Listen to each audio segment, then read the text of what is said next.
Vous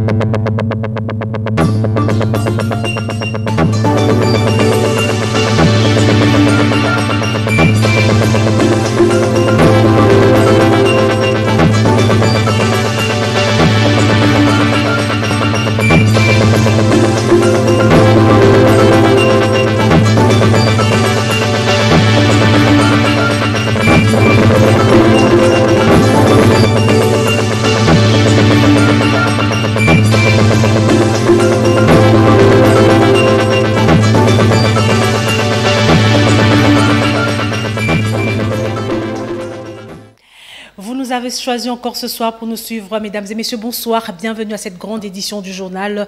Nous allons découvrir ensemble les titres de cette édition du mardi 26 octobre.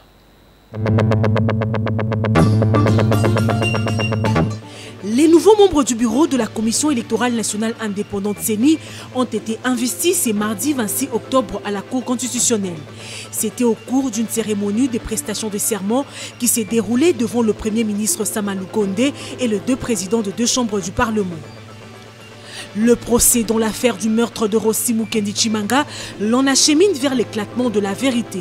Les renseignants brigadiers en chef Kouya, l'un de garde du corps de la prévenue commissaire supérieure Karine Lokesso, a déclaré ce lundi devant la cour militaire de Kinshasa Matete avoir reçu la somme de 100 000 francs congolais et une moto neuve de la part de son chef pour cacher la vérité dans cette affaire.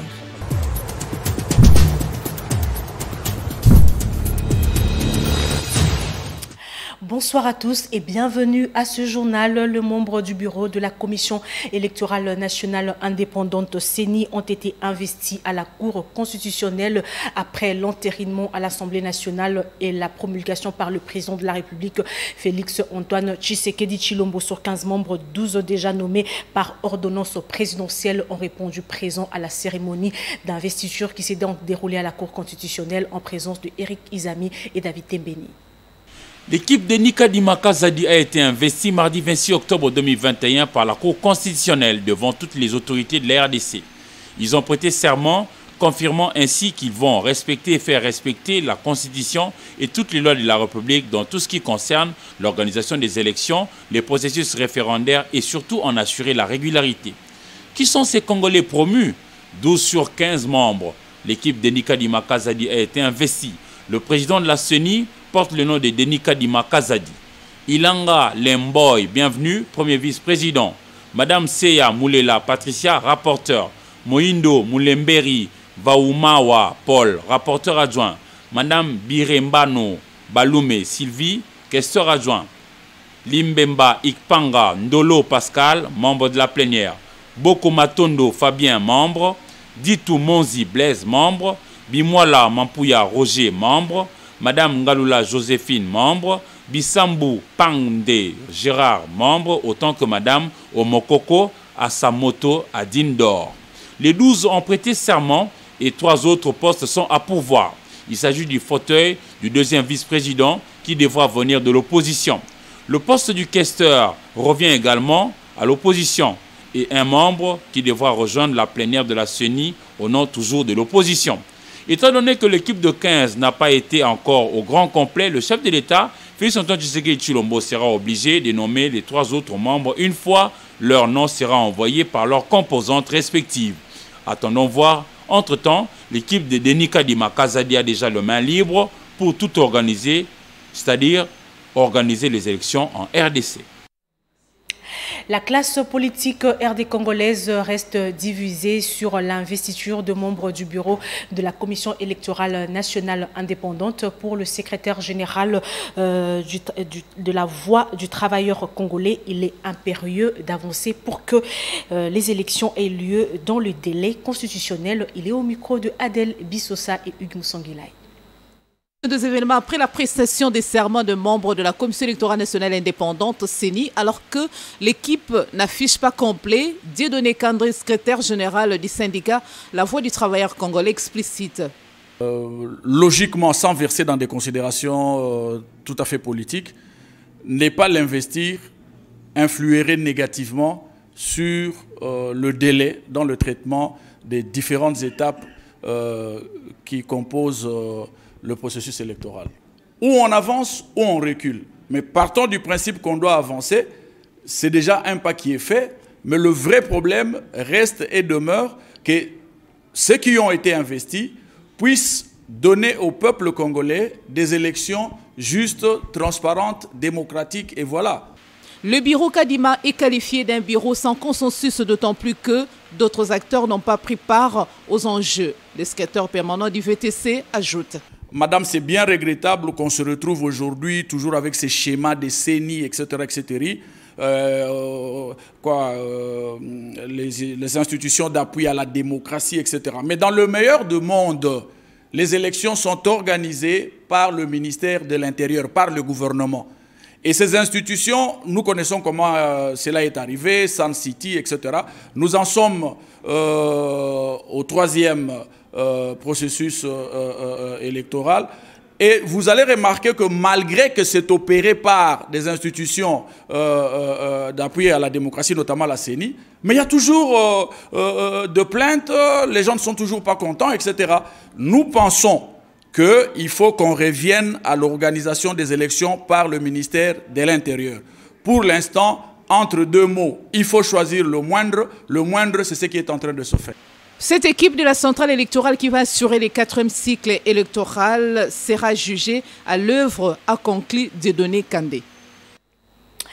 C'est dans la soirée du lundi 25 octobre 2021 que le président de la République, Félix Antoine Tshisekedi, est arrivé à Jérusalem, en Israël, pour une visite officielle. Plusieurs rencontres avec de hautes personnalités politiques et du monde des affaires sont prévues. Il va profiter de son passage en Israël pour découvrir certains sites considérés sacrés, à l'instar de la mer de Galilée, le lac de Tibériade, signalant que le titre de docteur honoris causa a été décerné au président de la République. C'est mardi 26 octobre à l'université Netanya. Pour cette première visite d'État en Israël, le président de la République s'est fait accompagner de son épouse, la première dame Denise Nyakero Tshisekedi. Et après avoir été décerné du titre d'honoris causa, le président le président de la République, Félix Antoine Tshisekedi, s'est exprimé en ces termes suivants.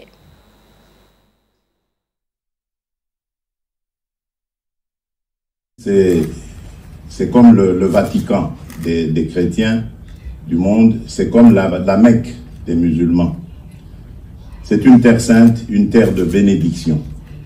Et pour moi, le fait de recevoir pour la première fois de ma vie une distinction pareille sur cette terre sainte est un signe du destin, un signe du ciel, un signe divin, qui montre que le Congo, la République démocratique du Congo, pays que je dirige depuis peu, est engagé vraiment sur la voie du destin de Dieu.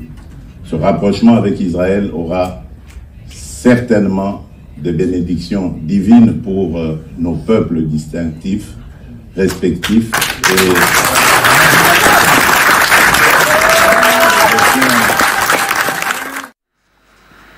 Nous l'annoncions au sommaire de ce journal, le procès dans l'affaire du meurtre Rossi Mukendi Chimanga, l'on l'achemine vers l'éclatement de la vérité. Le renseignant brigadier en chef Kouya, l'un des gardes du corps de la prévenue commissaire supérieure Karine Lokesso, a déclaré ce lundi 25 octobre 2021 devant la cour militaire de Kinshasa Matete avoir reçu la somme de 100 000 francs congolais et une moto neuve de la part de son chef pour cacher la vérité. Dans cette affaire, la suite avec Sylvain Kapombo Bosengele qui a pris part à cette audience publique.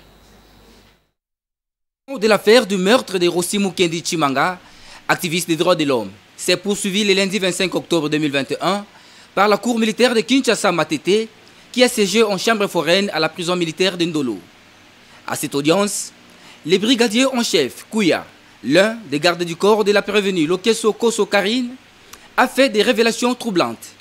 Ces renseignants a déclaré devant la cour avoir été approché par 2 avocats de la prévenue lors d'une séance extrajudiciaire tenue à la Fikine pour orienter son témoignage.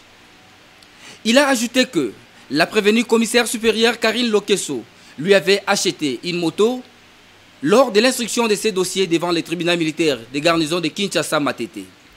Les renseignants Kouya a même affirmé que son chef Lokesso Koso Karine lui avait remis la somme de 100 000 francs congolais à cet effet les jours de son transfert à la prison militaire d'Indolo afin de faire taire la vérité sur la mort de Rossi Mukendi.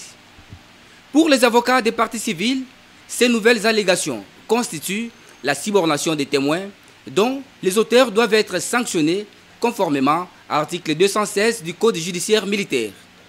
L'organe de la loi a quant à lui sollicité une instruction complémentaire pour une nouvelle prévention.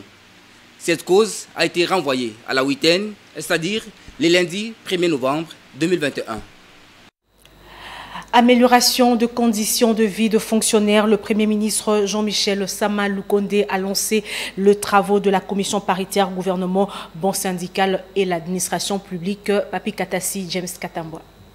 Le Premier ministre Jean-Michel Sama Lukonde Kyenge a lancé ce lundi 25 octobre 2021 à Béatrice Hôtel de Kinshasa les travaux de la réunion de la commission paritaire gouvernement ban syndical de l'administration publique pour évaluer les différents protocoles d'accord signés entre les deux parties. L'objectif étant, in fine, d'améliorer les conditions de vie des fonctionnaires et agents de l'État à l'issue de ces dialogues sociaux. Organisé par la vice-primature en charge de la fonction publique, modernisation, de l'administration et innovation du service public, ces assises placées sous le haut patronage du président de la République Félix Antoine Tshisekedi Tshilombo se dérouleront au village Vénus dans la commune de Lancélé du lundi 25 au samedi 30 octobre 2021. Dans son mot d'ouverture, le Premier ministre a insisté sur les vertus du dialogue social entre le gouvernement, les travailleurs et les employeurs de tous les secteurs, tant publics et privés. J'entrevois l'urgence de faire de ces assises l'objet d'un cycle plutôt régulier et budgétairement pris en charge. Et ce, pour des actions plus concertées entre le gouvernement et le banc syndical. Et pour une accalmie toujours pérenne au sein de notre administration publique, tous secteurs confondus. J'en conférerai incessamment avec tous les membres du gouvernement concernés.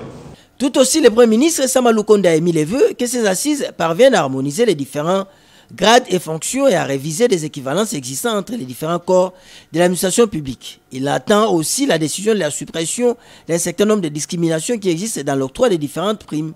Il n'oublie pas non plus l'obligation du gouvernement à indexer les valeurs entre ces primes et la rémunération proprement dite.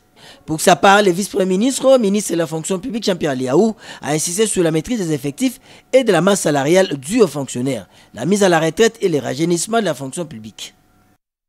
De son côté, le ministre de la Communication et Médias, Patrick Mouyaya, ne relâche pas pour faire triompher la nécessité de la redevabilité de chefs des décideurs congolais au profit du peuple. Le week-end dernier, le porte-parole des FARDC et de la police nationale congolaise ont réaffirmé leur ferme volonté de mettre fin aux conflits armés dans la partie est du pays. Bref, pacifier l'ensemble du territoire national. Eric Izami, Mboshilo Kinzonzi pour la suite. L'approche du ministre de la Communication et Médias instaure un dialogue qui cimente les vivre ensemble. Cette approche a réussi à ouvrir la voie à l'exercice de la redevabilité et même la sécurité y est abordée. Le porte-parole des FARDC a été heureux, aux côtés du ministre Mouyaya Katembwe, d'apaiser les Congolais que tout est fait pour pacifier l'Est de la République démocratique du Congo. L'état des sièges subsistera tant que les circonstances qui l'ont engendré n'auront pas disparu. Pour nous les militaires, la planification des opérations se fait pour tous les 3 mois.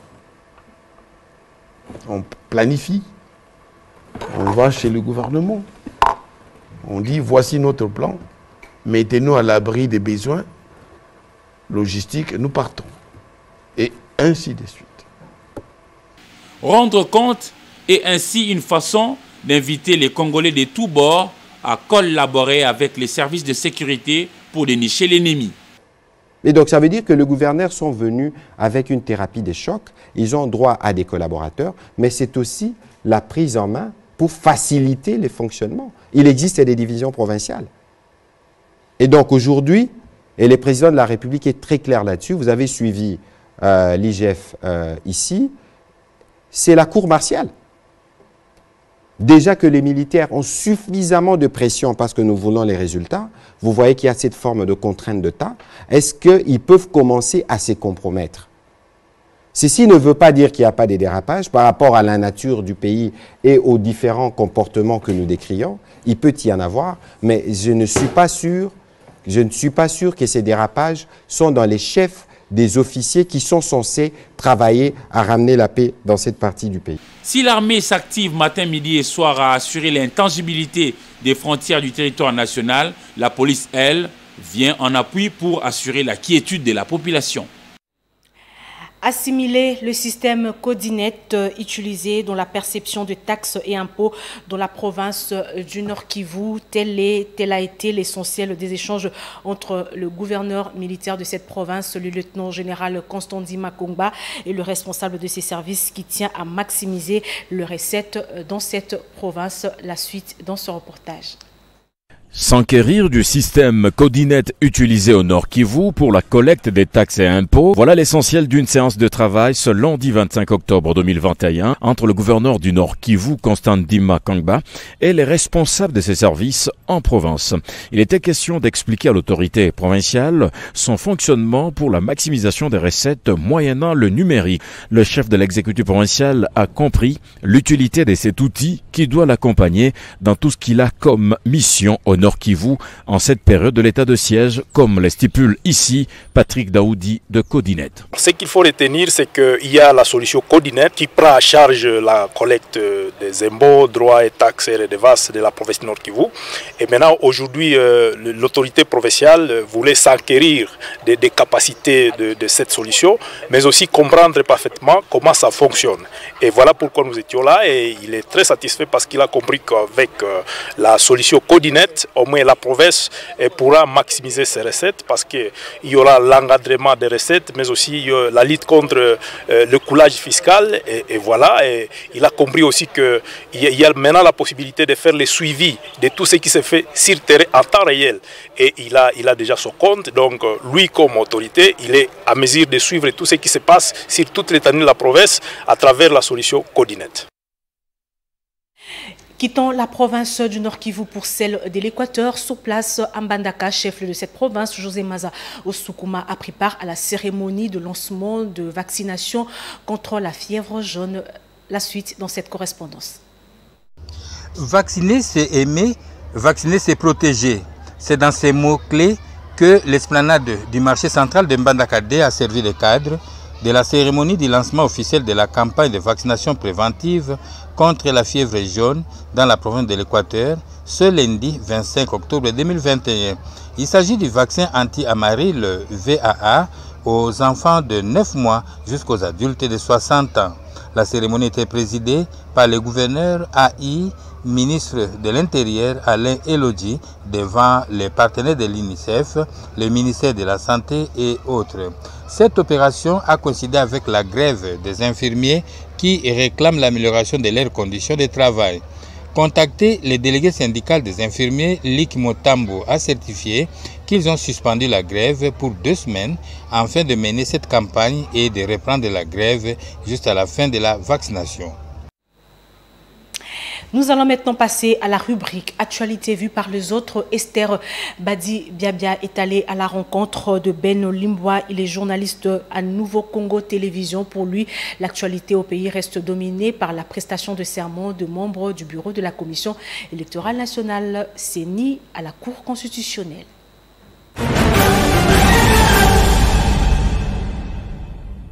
Écoutez, l'actualité brûlante de notre pays reste dominée par l'arrivée de Moïse Katumbi dans peu à Kinshasa. Ce dernier l'a fait savoir dans un communiqué de presse et son porte-parole, Francis Kalombo, l'a confirmé, qu'il sera à Kinshasa pour consulter différentes couches de la population pour se faire une idée claire et nette de la situation politique qui sévit dans notre pays. Vous le savez fort bien que Moïse Katumbi a manifesté son désaccord par rapport à l'entérinement de Denis Kadima et son élection à la tête de la centrale électorale de notre pays. Alors pour se faire une idée, il veut consulter la classe politique, sociale, mais aussi la société civile pour pouvoir se faire une idée, histoire de dégager un compromis qu'on attend, mais aussi l'investiture de Denis Kadima comme nouveau président de la centrale électorale de notre pays, j'ai envie de dire la CENI. Et ce dernier sera investi aujourd'hui, il va prêter serment. Et son équipe son équipe, je vais dire, vont prendre fonction aujourd'hui, histoire d'amorcer le train des élections qui vont se dérouler en 2023. C'est ça les grandes lignes de l'information de ces jours, mardi 26 octobre 2023.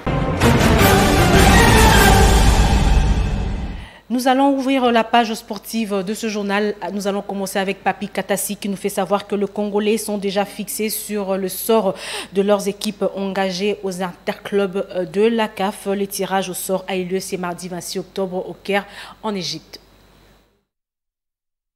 Le Caire, capitale égyptienne, a accueilli ce mardi 26 octobre 2021 le tirage au sort des matchs de barrage de la Coupe de la Confédération des interclubs de la Confédération africaine de football, 19e de la série.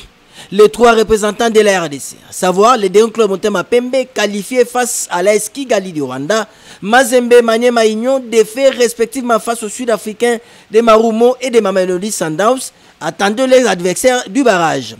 À l'issue de cet exercice, le TP Mazembe en barrage va recevoir chez lui à Lubumbashi en allée le Sud-Africain Marumo Galante, tombeur de l'AS Vita Club de Kinshasa en 16e de finale. Le dernier club Motema Pembe, vainqueur de l'AS Kigali, et comme au tour précédent, effectuera le déplacement de Seini Kunche Stadium du Niger affronter l'Union Sportive Gendarmerie. Et pour clôturer, Maniema Union de Kindu, défait en Ligue des Champions par les Brésiliens sud-africains de Mamelodi Sundowns, recevra à Kinshasa la formation des Pyramides d'Égypte. Les matchs allés sont prévus les week-ends du 26, 27, 28 novembre et les matchs retour les week-ends du 3, 4 et 5 décembre 2021. D'une discipline à une autre, l'Open international de tennis dénommé Prise Money Prize se joue au Zoo Tennis Club de la commune de Kinshasa sous l'œil vigilant des autorités de la Ligue qui organise avec la bénédiction de la Fédération de la RDC. Patrick Borel Mukendi, Rigo Moulopo, commentaires et images. Lancé depuis le samedi 23 octobre au Zoo Tennis Club de Kinshasa avec les vétérans, l'Open de tennis que la Ligue de tennis de Kinshasa organise poursuit son bonhomme de chemin.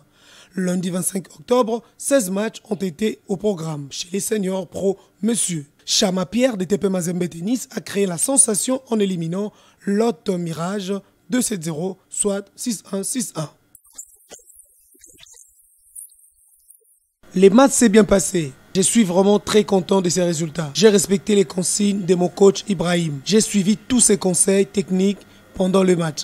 En tout cas, nous devons suivre de près les consignes du coach pour aller loin.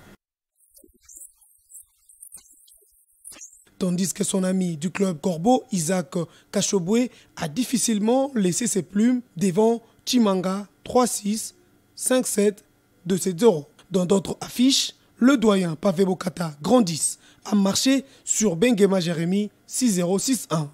Ouakourigen, sans pitié, face à Josué Makuntima 6-3, 6-0. Liwanga Boban n'a pas fait le poids face à l'expérimenté Toubibé Sombi 6-1, 6-0. Arnold Ikondo di Neymar s'est baladé devant Freddy Lombo 6-1, 6-1. Sarman Kouloufada Silva a croqué Chance Kandala 6-0, 6-0. Dans la version féminine, la bataille sera ardue en quart de finale avec la présence de Nancy Onia, Marie Bosmans et les copines venues dans la partie est de la RDC, puis les tenniswomen des pays frontaliers. Sport, suite et fin, 4 pays ont pris part à la première édition du tournoi de karaté pour la paix et la réconciliation organisé à Goma dans la province du Nord Kivu. Une bonne occasion pour les athlètes de la région de Grand Lac très instable de retrouver les compétitions après avoir été freinés par des guerres à répétition. Ndaïla Mbouchi Matura. Hey! Après avoir glané 16 médailles, dont 12 en or, à la première édition du tournoi d'amitié des pays de Grand Lac, organisé à Goma par la FECACO, le comité de la Fédération des karaté do du Congo, les athlètes ont été reçus en audience le lundi 25 octobre par le gouverneur militaire de Nord Kivu et son vice, le général Romi Ekakou. Nous sommes tellement heureux parce que ce n'est pas chaque jour que cela arrive. Et nos autorités ils sont souvent trop occupées, mais disposées de son temps pour nous recevoir et nous féliciter, nous encourager. C'est la plus grande joie pour nous aujourd'hui. C'est le premier vice-président de la FECACO, Jean-Claude Mouchipanda, qui a pris la parole en premier pour présenter l'équipe. Peu après, c'est le secrétaire général Mbaka qui, à son tour, a donné les résultats complets et demandé aux athlètes de remettre officiellement les médailles au gouverneur militaire, général Constant, compris également les trophées du chef de l'État, Félix Tshisekedi, que son représentant en province se fera plaisir de lui transmettre. Vous savez que pour nous, c'est une grande joie, c'est un motif de satisfaction. Après le travail abattu par le comité d'organisation et les léopards en termes de compétition, être reçu par l'autorité provinciale représentant les chefs de l'État qui est le parrain de ces tournois, c'est, comme l'avait dit, c'est un motif de satisfaction. Prenant la parole en sa qualité du premier citoyen du Nord Kivu, il remercie les efforts collectifs fournis lors de cette première édition et promet de mettre la main sur la pâte pour la deuxième édition qui aura lieu dans sa province. Une enveloppe d'encouragement a été reçue par le vice-président. Au nom de toute la population du Nord Kivu, à travers ce sport, toute la population de la République démocratique aussi. Et nous les félicitons, nous les encourageons pour les résultats avec tout ce que nous allons de mentionner. Cela veut dire que si notre pays, la paix que nous recherchons, est effective, je crois que nous le ferons encore davantage parce que nous sommes une grande nation, pleine d'énergie. Et vous avez vu vous-même les résultats parmi les 4 pays présents. La République démocratique du Congo est sortie première. Cet instant de convivialité a été sanctionné par une prise de photos, histoire d'immortaliser la rencontre. Ça va? Place à présent au condensé de l'actualité africaine avec La Voix de l'Amérique.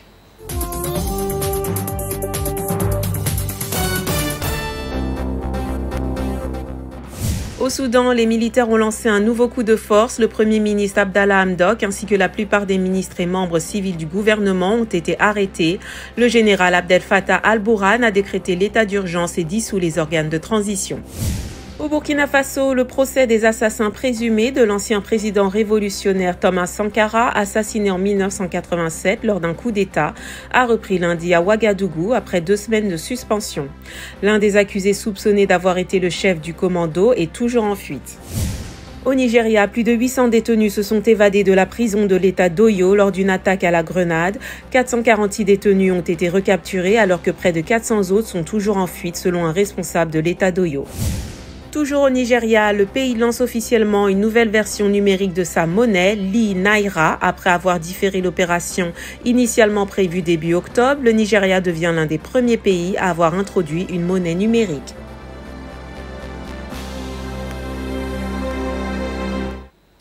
Complément de l'actualité de ce mardi 26 octobre, c'est avec les parutions de journaux dans une sélection et un commentaire de Papi Katassi.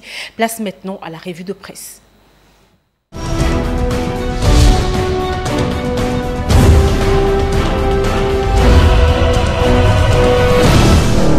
Mesdames et messieurs, bienvenue à toutes et à tous dans cette revue de presse de ce mardi 26 octobre 2021.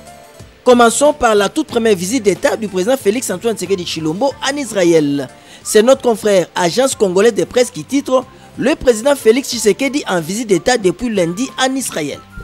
Encore notre confrère, le président de la République et président en exercice de l'Union africaine, Félix Antoine Tshisekedi Tshilombo a quitté lundi Kinshasa accompagné de son épouse pour une visite d'État de 5 jours à Jérusalem en Israël. Selon la source, le chef de l'État sera accueilli à l'aéroport Ben Gurion à Tel Aviv par un ministre de l'État hébreu avant de se rendre à Jérusalem où il sera basé pour son séjour. D'après le programme, plusieurs rencontres sont prévues notamment avec le président israélien Isaac Herzog et le premier ministre Naftali Bennett. Dans un autre registre, le quotidien L'Avenir titre « Le procès Boukanga Lonzo renvoyé au 8 novembre. Matata et Kitebi à la barre ». Encore notre confrère, assisté de leurs avocats, l'ancien premier ministre Augustin Matata a comparu avec Patrice Kitebi, alors ministre délégué aux finances et le gérant de la société sud-africaine Africom Gobler Christo, qui exécutait les travaux.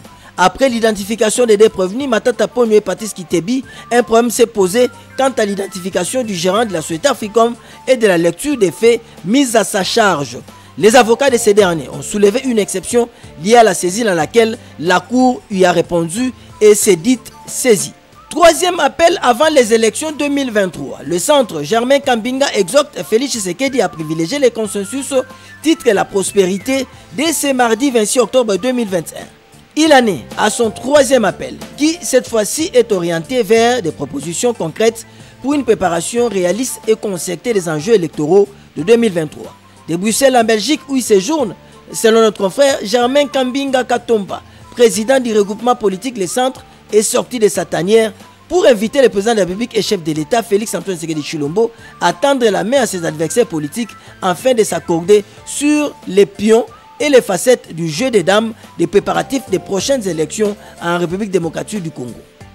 Toujours dans le cadre du processus électoral en République démocratique du Congo, l'avenir revient sur l'avenir d'ensemble pour la République dans l'Union sacrée, attitrant Katumbi à Kinshasa pour lancer les consultations.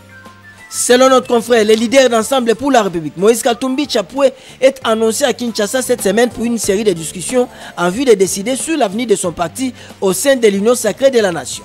Lors de son séjour à Kinshasa, Moïse Katumbi prévoit d'abord de rencontrer les instances dirigeantes de son parti politique. En second lieu, son agenda prévoit des rencontres avec des partenaires politiques, ses alliés ainsi que les forces vives et sociales de la nation. L'ancien gouverneur du Katanga promet de faire rapport sur la position de sa famille politique à l'issue de ces consultations.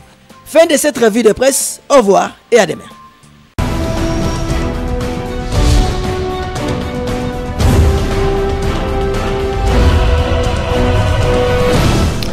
Merci Papi Katassi pour la revue de presse. Ce journal est terminé. Nous allons prendre le rappel des titres. Les nouveaux membres du bureau de la Commission électorale nationale indépendante CENI ont été investis ce mardi 26 octobre à la Cour constitutionnelle. C'était au cours d'une cérémonie de prestation de serment qui s'est déroulée devant le Premier ministre Sama Lukonde et les deux présidents de deux chambres du Parlement. Le procès dans l'affaire du meurtre de Rossi Mukendi Tshimanga l'en achemine vers l'éclatement de la vérité.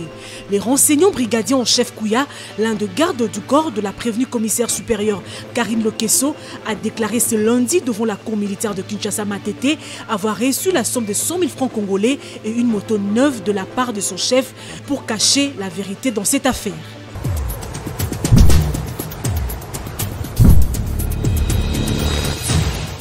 Ainsi s'achève ce journal. Mesdames et messieurs, merci à vous tous qui l'avez chaleureusement reçu dans vos maisons. Ces remerciements, c'est au nom de Papi Katassi, chef d'édition. Le prochain journal, c'est demain, dès 7h30. Vous retrouverez Esther Badi Biabia qui sera là à 10h et à 12h.